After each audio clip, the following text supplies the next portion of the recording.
this lesson, we're going to go over the guitar solo from Mama Tried, which the Grateful Dead covered during their Cornell show from 5/8/77. I think originally that this song is by Merle Haggard. At least that was the first version that I ever listened to.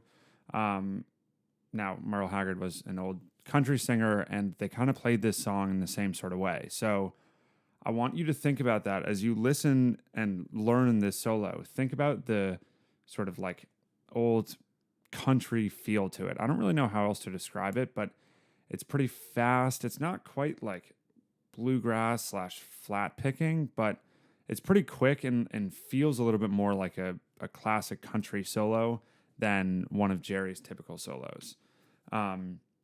So what I'm going to do, as always, is just walk through this line by line. I'll play it first all the way through, but I'll walk through it line by line, sort of discuss everything, and you know, if there's an application to the chord that's being played over, I'll note that. But other than that, then we'll move on to the practice routine and the extra credit, and that'll be it. If you're a guitarist who loves jam band music but feels stuck in their playing, whether it's nailing improvisation, getting better at rhythm playing, or just jamming with confidence, you're in the right place. I created Tough Club to be the ultimate online resource for jam band guitar players. Inside, you'll find over 70 step-by-step lessons covering technique, soloing, and featuring some jam analysis studies. This applies to all skill levels, whether you're picking up the guitar for the first time or you're a seasoned 10 to 20 year player. All right, so this is what the first line sounds like.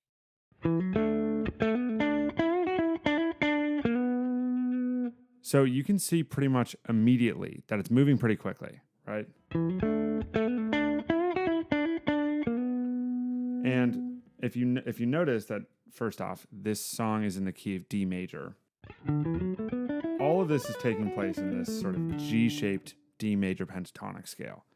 That's important to note because pretty much the entire solo is here. There are two parts that I can think of off the top of my head that move outside of this scale, but other than that, pretty much everything is here. And he actually rarely even extends into the major. So it really is just mostly this typical D major pentatonic scale.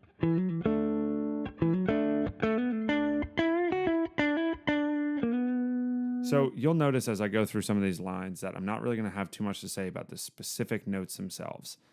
This is one of those lines. It's a really cool line for what it is, but there's not much I can say about the notes. So all I can really say for this is, as you learn this, focus on mimicking the rhythm of these notes, like the rhythmic placement of it.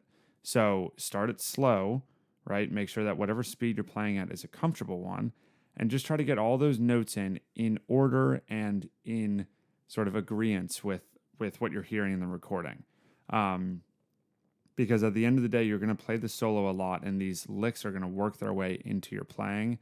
You don't have to focus too much on what each note means over which chord for something like this, but you do need to have the notes down. Here's the second line.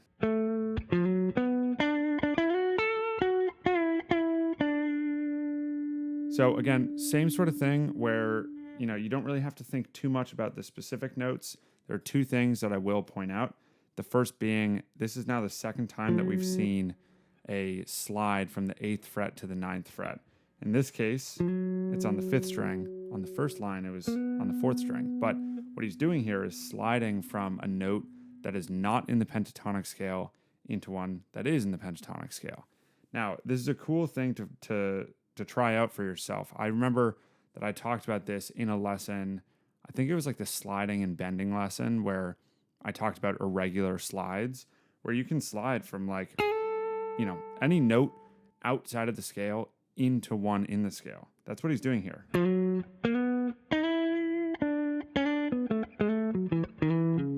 Right? You just take a note, either one below or one above the target note, and slide from it. So that's what he's doing there, from going 8 to 9, also known as the minor third to the major third. And then finally, at the end here, he's doing these two pre-bends, which is something that I've talked about a lot with Trey's playing. But it's just important to note that when you're doing those bends, they're not these full bends like that. They're just pre-bends. Now for the next line.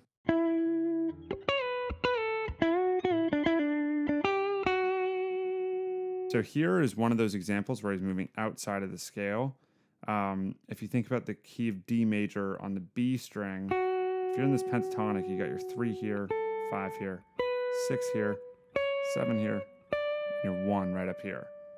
So he's going, right, so he's sliding from the 7 to the 6, 6 to the 5. What you can take from that is, you can do these sort of obscure slides outside of the pentatonic and return back in. It sounds like it fits, but kind of still catches your ear a little bit because he's clearly moving up out of the scale, but not moving too far. So just keep that in mind if you want to replicate this on your own.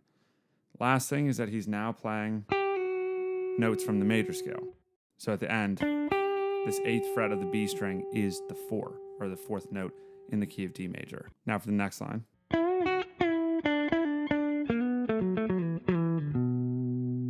So this is a pretty classic, just like descending line in a major pentatonic. He's doing some bends here.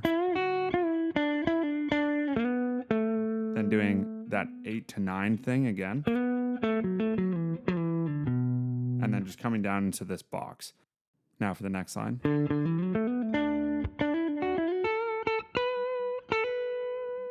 He's kind of still, sticking with the same idea of using a pretty commonly used ascending or descending line to get through this pentatonic. So in the previous line, I said that he was doing a pretty common descending line through a pentatonic. This now is just a common ascending line through the pentatonic.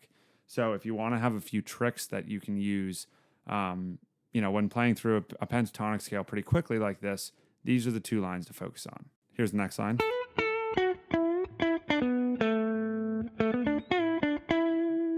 The only thing I would really note here is that it's kind of cool in between the first and the second measure here. How he's doing that choppy, those few notes right there. I think it's kind of cool how he's kind of making those a little bit more staccato than the rest. Right? It gives it some sort of rhythmic variety and dynamics. Now for the next line.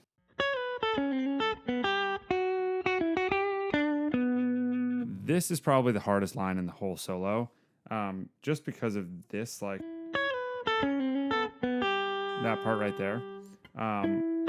What he's doing is he's kind of playing on this 6th idea, which was actually a lesson, posted just a bit ago. So if you have any questions about what these sort of 2-note sequences look like, go to that lesson. It's called 6ths. In that you'll also hear how I can't say that word, and I still cannot say it. But what he's doing is sort of like, if he's imagining he's over the A right here, right? And then that will be the G, 6th, right? So it actually does follow the chords a little bit. But again, if that doesn't make sense, go to that lesson. Now, when he comes out of that, he goes like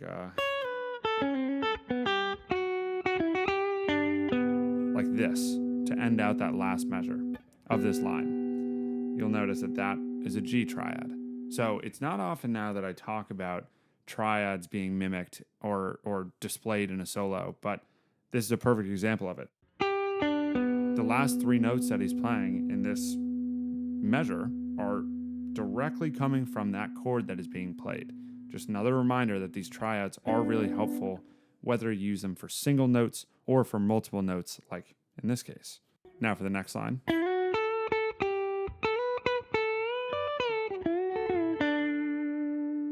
Kind of feels like just a natural ending to the solo, right?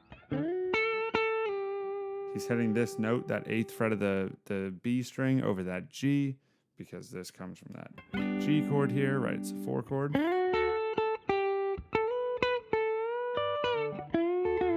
And then he's kind of doing those like lap steel or pedal steel lines at the end there.